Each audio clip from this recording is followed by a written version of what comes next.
Glória a Deus. Abra a tua Bíblia em 1 Tessalonicenses, capítulo 3. Eu estou na Nova Versão Transformadora.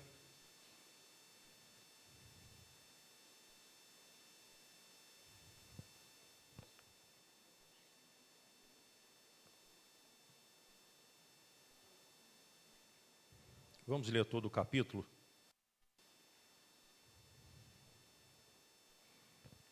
Diz assim: Por isso, quando não pudemos mais suportar, resolvemos ficar sozinhos em Atenas e enviamos Timóteo para visitá-los. Ele é o nosso irmão e colaborador de Deus na proclamação das boas novas de Cristo. Nós o enviamos para fortalecê-los e animá-los na fé, para que as dificuldades não os abalem. Mas vocês sabem que estamos destinados a passar por elas. Quando ainda estávamos com vocês, nós os advertimos de que as aflições em breve viriam, e foi o que aconteceu, como bem sabem. Assim, quando não pude mais suportar, enviei Timóteo para saber que continuavam firmes na fé. Tinha receio de que o tentador tivesse vencido e todo o nosso trabalho houvesse sido inútil. Agora, porém, Timóteo voltou trazendo boas notícias a respeito de sua fé e seu amor. Ele nos contou que vocês se lembram sempre com alegria de nossa visita e que desejam nos ver tanto quanto nós queremos vê-los. Por isso, irmãos, apesar de nossos sofrimentos e dificuldades, ficamos animados porque vocês permaneceram firmes na fé. Agora, revivemos por saber que estão firmes no Senhor. Sim, agradecemos a Deus por vocês. Por sua causa, temos grande alegria na presença de Deus. Noite e dia oramos por vocês com fervor, pedindo que possamos vê-los novamente, a fim de ajudá-los a aperfeiçoar a fé. Que Deus, nosso Pai, nosso Senhor Jesus Cristo, nos encaminhe a vocês em breve, e que o Senhor faça crescer e transbordar o amor que vocês têm uns pelos outros e por todos, da mesma forma que nosso amor transborda por vocês.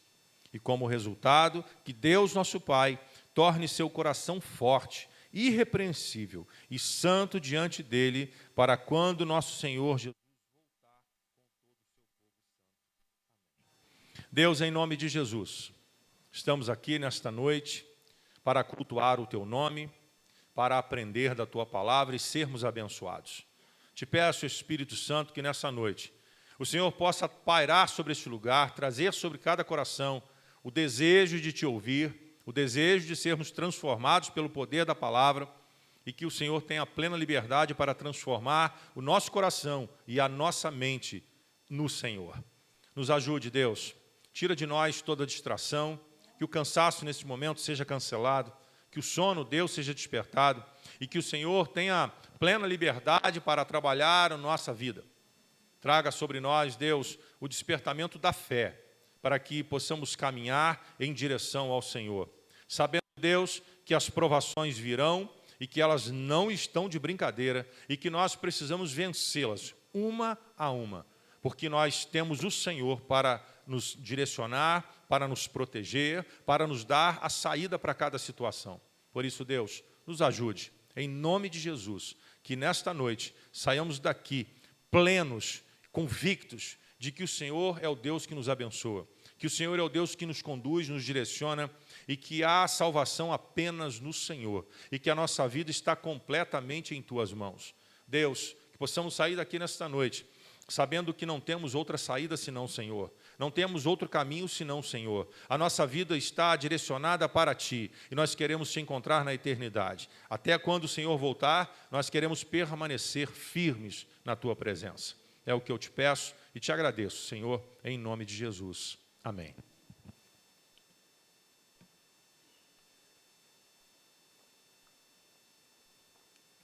Quando a gente lê esse texto, a gente percebe que a igreja em Tessalônica, ela nasce num contexto muito difícil. O contexto daquela época era um contexto politicamente difícil e religioso também. O Império Romano era quem comandava politicamente todas as coisas, e os judeus comandavam religiosamente. Então nós tínhamos punho de ferro na política e punho de ferro na religião. E a dificuldade para se pregar o evangelho era muito grande. As pessoas tinham muita dificuldade, porque quando Jesus nasce nesse contexto, há uma resistência muito grande pela pregação do evangelho. Mas uma coisa acontece, que o Império Romano ele acaba, sem saber e sem fazer isso propositalmente, ele acaba contribuindo para o crescimento do evangelho na Europa.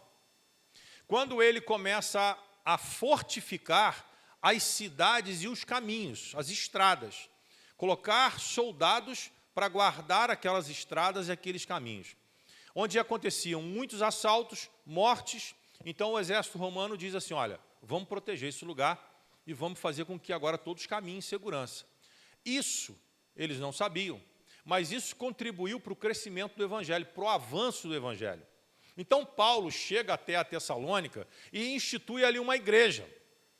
E ele começa a pregar o evangelho para as pessoas creram no evangelho, receberam a Jesus como Senhor e Salvador, nada diferente do que nós fazemos hoje, pregando quem era Jesus de verdade, o sacrifício de Jesus na cruz do Calvário. Muitas pessoas, então, creem no evangelho por meio do apóstolo Paulo e todos aqueles que estavam com ele.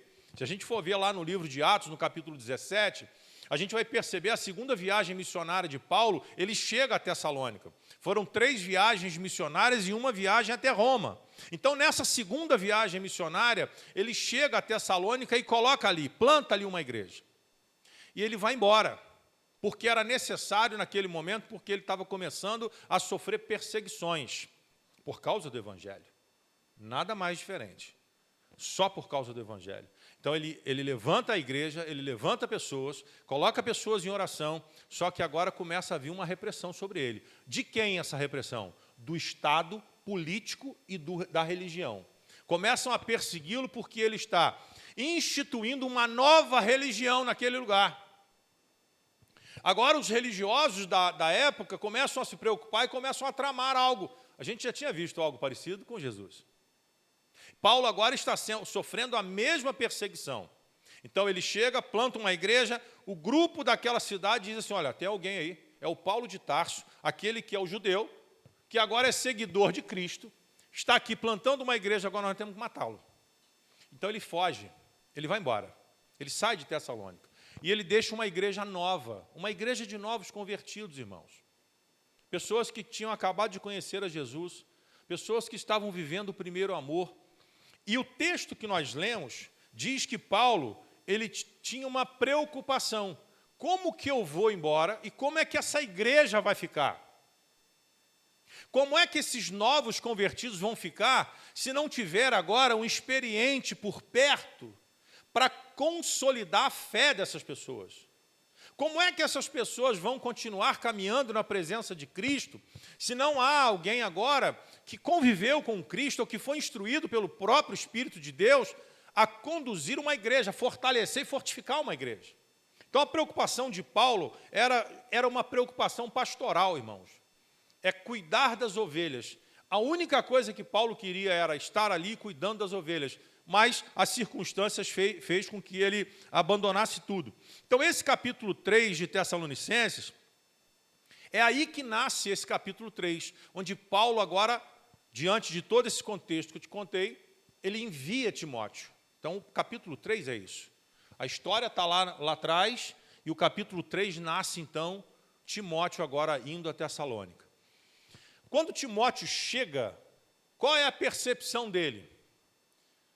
E ele fala isso para Paulo. Qual é a percepção de Timóteo quando ele chega naquela igreja? Ele percebe que os irmãos estão firmes na fé. Aquilo que foi ensinado por Paulo lá atrás, eles permanecem, eles estão vencendo as frustrações, as perseguições e permanecem firmes na fé. Dizendo para Timóteo o desejo de ver Paulo novamente. Assim como Paulo diz, eu também tenho muito desejo de vê-los novamente. De discípulo e discipuladores se encontrarem para debaterem o que estava acontecendo na cidade. Que tipo de evangelho aquelas pessoas estavam pregando e eles estavam firmes em Jesus Cristo. Irmãos, o início da caminhada, ele traz para a gente essa alegria, esse desejo de servir a Deus. É bem verdade que o tempo vai passando e a gente vai permitindo que isso passe, que isso vá embora. Não é o Evangelho que perde a graça. Somos nós que permitimos que coisas vão entrando, a gente vai normalizando o Evangelho, e o Evangelho vai ficando meio água com açúcar, porque a gente permite isso. Hoje, pastor e eu estávamos lá em casa, e aí coloquei uns louvores antigos, eu falei assim, meu Deus, eu gosto de brincar dessa forma, né? Às vezes não sei nem se é muito certo brincar dessa forma, mas eu falo, nessa época eu era crente. Eu escuto aquelas músicas e aí me vem aquele sentimento, eu falo, Deus, eu estou sentindo a mesma coisa que lá atrás, quando eu sentia, quando eu ouvia essas músicas das comunidades antigas, louvores antigos, Eliseu Gomes, muito aqui não sabe nem quem é, cantores antigos, aquelas músicas antigas, eu falei assim, Deus, e aí vem a pergunta, o que aconteceu? O que mudou? O que mudou, irmãos, foi a falta de manutenção da fé. O que tem mudado na vida das pessoas é a falta de manutenção da fé. A gente não pode abrir mão daquilo que é fundamental para nós. Aquilo que é importante para a nossa saúde espiritual, para a nossa vida espiritual, nós não podemos abrir mão. Portanto, a manutenção da nossa fé, ela tem que estar em dia. Imagine, por exemplo, se a pessoa, claro que a minha ainda está por perto, que a minha discipuladora foi a minha esposa, a evangelizadora foi ela. Imagine, por exemplo, se quem te evangelizou se encontre com você hoje. Qual é a percepção que ele terá? A mesma que Paulo teve dos Tessalônicos? A mesma que Timóteo passou para Paulo? Ó, a Jaqueline ali, está firme na fé. Está lá grávida do 8º filho. Crescendo em graça, em conhecimento, o exército do Senhor, ela está multiplicando na terra, como o Senhor disse para Abraão. Ou ele vai passar o discipulador do pastor Júnior, vai dizer assim, olha, pastor Júnior, desviou da fé. Está repreendido, irmão, em nome de Jesus. Desviou da fé, tem que usar eu, né? Porque se eu usar outra, vai ficar ruim, né? E falhou, abandonou a igreja. Lembra aquela igreja que ele abriu lá atrás? Ele abandonou a fé. E aí a vida está de cabeça para baixo. Então, a pergunta que eu faço para você, para a gente pensar, como que o nosso discipulador nos veria? O que ele ouviria a nosso respeito? Será que ele se alegraria como Paulo se alegrou quando ouviu Timóteo falar da Tessalônica ou não? Faça uma avaliação, pessoal. Como é que está a nossa vida hoje em relação a quando a gente conheceu Jesus? E é uma avaliação que tem que ser honesta. Honesta. Sabe o que nos deixa muito vulneráveis?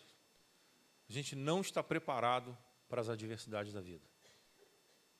Paulo prega o Evangelho e precisa fugir por causa de perseguições. Imagine se nós fôssemos firmes em toda perseguição que a gente sofre, em toda provação que a gente sofre, em toda situação difícil que a gente passe. A gente precisa permanecer. Às vezes a gente nem começa bem, mas a gente precisa terminar bem. Às vezes a gente começa meio, eu não sei se eu quero isso mesmo, eu não sei, mas com o tempo as coisas vão passando, a gente vai firmando os nossos passos, a gente vai caminhando rumo à eternidade. Nós precisamos terminar a nossa história bem. A gente precisa aí, vamos fazer uma ilustração aqui, encontrar com Paulo e Paulo perguntar para a gente, e aí, como é que está a tua fé? Apóstolo Paulo, minha fé está firmada em Jesus. Eu passei por provações, eu passei por perseguições, mas a minha fé está firme, a minha fé permanece. Precisamos permanecer na nossa fé. E eu quero, então, pensar em algumas verdades importantes para a igreja hoje. A primeira delas é que a fé verdadeira... Quem se lembra da pregação de domingo que eu falei que o justo viverá pela fé? E o primeiro ponto que eu quero falar com você, que a fé verdadeira, ela não nos isenta de tribulações. Você pode estar firmado em Jesus, você terá tribulações. É aí que nós somos testados. É aí que nós somos colocados à prova para saber o quanto a gente suporta, para saber o quanto a gente aguenta. E pasmem, vai para a Bíblia. Quanto mais você suporta, mais Deus te aperta e mais longe Deus te leva. Quanto menos você suporta, Deus fala, não dá para te apertar, mas também não dá para te levar para lugar nenhum. É sério isso? A gente olha para José, lá no livro do Gênesis, e a gente fala assim, José virou governador do Egito. Mas vai passar o que ele passou. A gente olha Daniel, profeta Daniel, e a gente olha, Daniel era um estadista. Mas vai ver o que ele passou. Vai ver a fidelidade dele. Então nós somos colocados à prova. Talvez o que você esteja vivendo hoje, irmãos, Deus está falando assim, eu vou te testar mais uma vez, para ver se você suporta isso. Queridos, nós precisamos, vou usar uma expressão comumente usada, a ficha precisa cair. A gente precisa entender o que é o evangelho de verdade. A gente não pode ficar assim, só vou para a igreja se isso acontecer.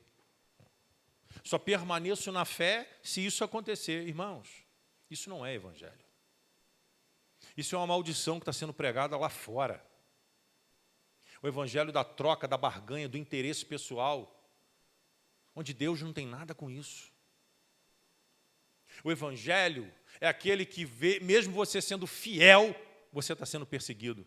Mesmo você sendo fiel, você está sendo provado. Isso é evangelho. Esse é o verdadeiro evangelho, é o que Paulo está falando para nós. Ele nos lembra no versículo 3, ele diz assim, mas vocês sabem que estamos destinados a passar por elas.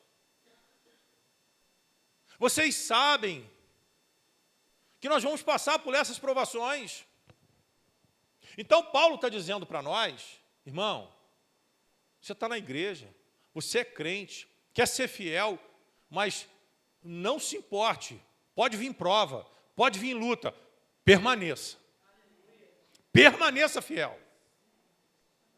É o marido que dá trabalho, é a esposa que dá trabalho, é o filho que dá trabalho. Irmãos, nós não podemos desesperar, tem hora que dá vontade. Tem hora que dá vontade a gente falar assim, Deus, o que eu estou fazendo no evangelho? Mas eu aprendi com a minha mãe que vontade é coisa que dá e passa. Precisamos perseverar, precisamos permanecer. As provações virão, as lutas, as dificuldades, irmãos. Estávamos agora ali na cozinha, conversando, Sandrinha e eu, falando das provas, das lutas do apóstolo Paulo. Ele fez tudo certinho e no final foi decapitado.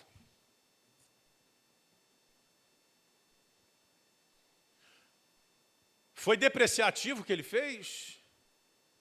Foi ruim? O que ele fez era o que tinha que ser feito. A história de Paulo, a história de Cristo, Pedro, que foi crucificado de cabeça para baixo, tantos outros seguidores de Cristo que morreram a fio da espada, esfolados em praça pública, seguidores de Jesus, apóstolos de Jesus, que morreram de forma cruel, eles são mal vistos por uma teologia que tem aí fora, que não prega o evangelho, que prega a lei do retorno. Eu dou para Deus, Deus me devolve. Isso não é evangelho. Isso não é evangelho bíblico. Isso é pregação de Satanás. Isso é o evangelho maldito que tem sido pregado. Lembram-se quando Paulo fala sobre isso? Ainda que um anjo pregue um evangelho diferente desse, é maldito. Então esse é o evangelho maldito que tem sido pregado aí fora. O evangelho bíblico, o evangelho de Cristo, o evangelho que Paulo nos ensina, é, no fim de tudo, sendo obediente, sendo fiel, a gente ainda passar por tribulações. Mas uma coisa eu te afirmo, irmão. O que está preparado para aquele que permanece, para aquele que permanece firme, nada se compara ao que Deus tem preparado para aquele que é fiel. E eu falo de eternidade, eu não falo de terra, eu falo de eternidade. O que tem preparado para aquele que é fiel. Desde o início a igreja estava preparada e preparada para enfrentar oposições. Aqueles irmãos, eles eram pressionados socialmente, eles eram perseguidos religiosamente, como eu disse, e rejeitados culturalmente. Era o que a gente está vivendo hoje. E muitas vezes nós pensamos que a fé significa ausência de problemas. Ah, eu tenho fé. Eu não. Irmãos, tem uma palavra que é usada aí fora, eu não admito isso, eu não aceito isso. Quem somos nós, irmãos? Quem somos nós para dizer que não aceitamos alguma coisa que venha da parte de Deus? Ah, pastor, mas a provação vem? Nós estamos sendo provados, irmãos. Nós estamos sendo tentados, testados, melhor dizendo. Tentados não, porque Deus não tenta ninguém. Estamos sendo testados. Estamos sendo colocados à prova. E a provação não é porque Deus não gosta de nós. Pelo contrário, Deus nos ama. A provação é para Deus saber até onde nós podemos ir. Até onde Ele pode nos levar. Porque quanto maior a prova, mais longe o Senhor pode nos levar. Mais carcaça a gente tem. Mais suporte a gente tem. E aí a gente olha para esses irmãos que têm fé, mas não têm ausência de problemas. A gente vê cristãos aí fora, cheios de fé, mas que estão sofrendo perseguições em vários países do mundo. Igrejas subterrâneas, igrejas que estão crescendo, onde o poder de Deus está se manifestando pela fé desses irmãos. Mas eles estão sendo perseguidos, muitos estão sendo mortos, muitos estão presos. E hoje, a gente precisa suportar pela nossa fé, inclusive, a pressão cultural contra os valores bíblicos que a gente tem visto por aí. O único foco do que está aí hoje, dos agentes do inferno que estão aí hoje no país e no mundo afora, é a destruição da família, é a destruição da fé. Mas nós precisamos permanecer firmes. Nós precisamos permanecer firmes contra essa cultura que tem tentado destruir os valores bíblicos. Nós precisamos, irmãos, enfrentar as crises pessoais e espirituais. Então, a nossa fé é para a gente suportar tudo isso. Qual crise pessoal que você está vivendo hoje? Qual crise espiritual que você está vivendo hoje? Irmão, tem dia que a gente levanta e fala assim, Senhor, vontade de virar para o canto e morrer. Eu ainda não falei, não cheguei nesse nível, não. Mas tem dia que a gente fala assim, ai, vontade de dormir de novo, até amanhã. Por quê? A gente tem que ter fé para enfrentar essas crises. Irmãos, não estou subestimando o problema de ninguém. Todo mundo tem problema, eu tenho problemas, eu tenho vários. Todos nós temos problemas pessoais, questionamentos, aqueles pontos de interrogação na nossa cabeça. Por quê, por quê, por quê, por quê? Mas nós precisamos vencer essas coisas. Aquelas perguntas, por que eu sou pobre, por que eu não tenho dinheiro, por que eu fiz isso, por que eu casei com ela, com ele, por quê?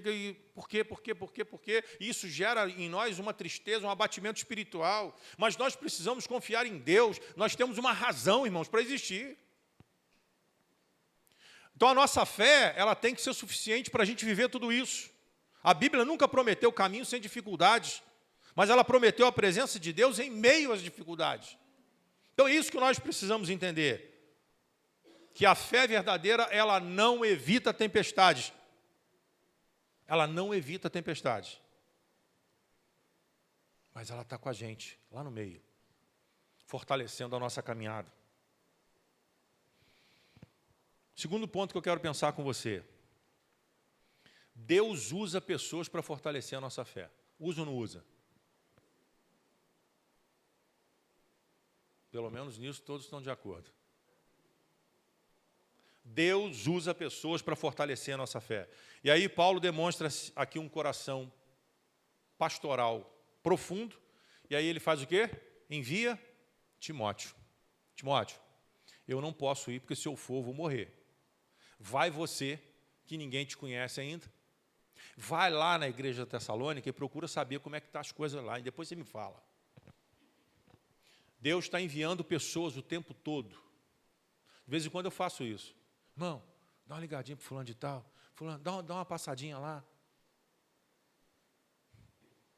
Então, Paulo está dizendo para Timóteo, vai lá e veja como é que estão as coisas, para você ver se é necessário encorajar, fortalecer e confirmar a fé da igreja. Nós precisamos de pessoas que o tempo todo estejam nos ajudando. E também precisamos ajudar.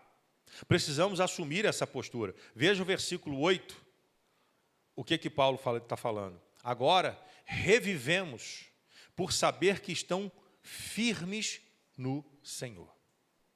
A igreja ela não foi feita para caminhar sozinha. Paulo entendia muito bem isso. Paulo envia Timóteo para ir lá fortalecer a fé da igreja. A igreja estava caminhando, ela estava começando, precisava de alguém para dar suporte.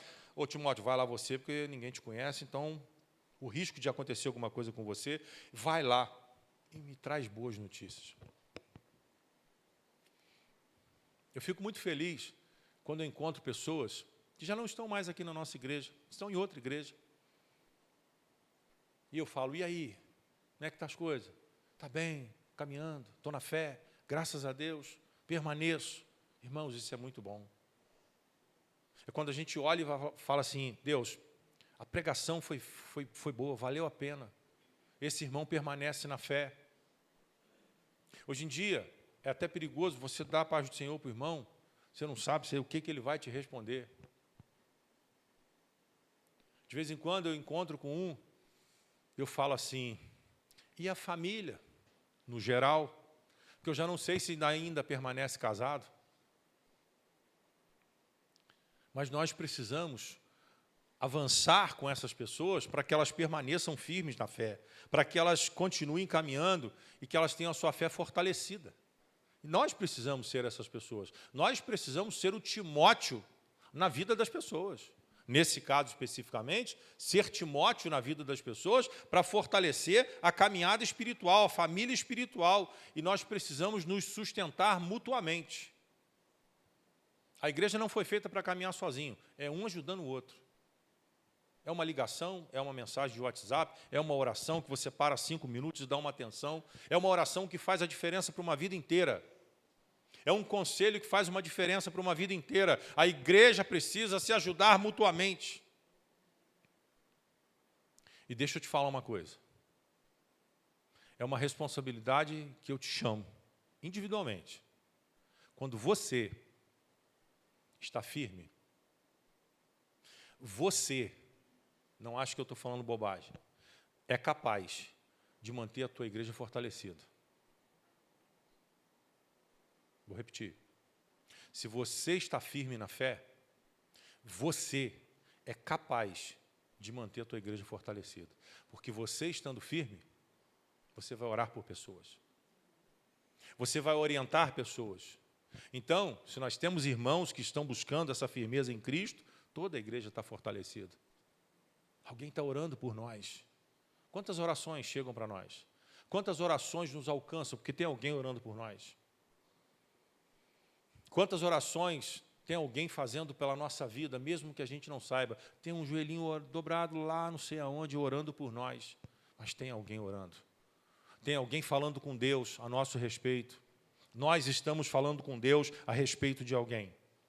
E por fim, terceiro ponto, uma fé firme produz esperança para o futuro. Você quer algo para o futuro? Você tem que ter uma fé firmada em Cristo. A fé, quando ela está alicerçada em Cristo, nós temos esperança para o futuro. E Paulo termina esse capítulo orando para que esses crentes cresçam em amor e que eles estejam preparados para continuar fazendo a obra até a volta de Jesus. Olha lá os últimos versículos. Lá no versículo, os últimos versículos, Ju. Então, Paulo está dizendo para eles, estejam firmes e preparados para a volta de Cristo. A fé deles estava sendo preparada não só para viver o presente, mas para viver a eternidade, irmãos. E hoje, eu como pastor dessa igreja, o meu objetivo não é preparar só o teu futuro, mas é principalmente a tua eternidade. Onde é que você vai passar a eternidade? Querido, eu te chamo a uma responsabilidade. Onde que você quer passar a eternidade? É uma pergunta. Agora, onde você vai passar a eternidade? Isso vai depender das suas ações. Isso vai depender da tua obediência, da tua perseverança, do teu compromisso. Eu quero te contar uma ilustração para que você entenda que permanecer firme fará toda a diferença na tua vida. E, às vezes, você precisa fazer uma única coisa, para você permanecer firme. E eu vou te contar essa ilustração. Conta-se que um faroleiro tinha a responsabilidade de manter um farol aceso em uma costa perigosa. Aqueles homens que trabalhavam na ilha, tinham um farol, ele tinha que botar a luz no farol. Todas as noites, ele acendia a luz que guiava os navios com segurança.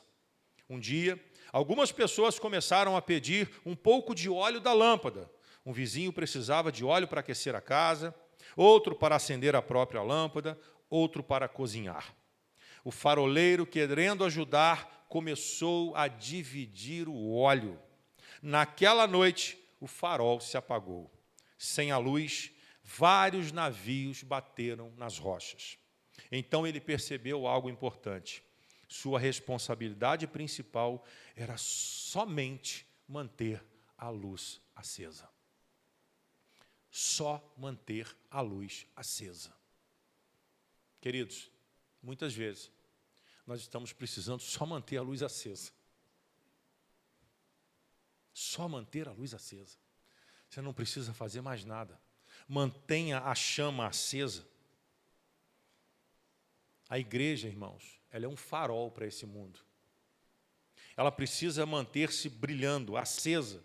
Se perdermos a nossa fé, se perdermos o nosso amor, a nossa esperança em Cristo, o mundo fica sem direção. E aí, quando a gente vê navios aí fora, se é que você me entende, navios aí fora batendo, é porque a luz da igreja apagou. Nós não podemos apagar. Precisamos manter a luz acesa. E quando nós nos mantemos firmes, a nossa vida aponta para o caminho de Deus. Então, guarde isso. Guarde essa mensagem para você. E perceba que o capítulo 3 de Timóteo, de Tessalonicenses, Paulo está nos ensinando. As tribulações fazem parte da vida cristã.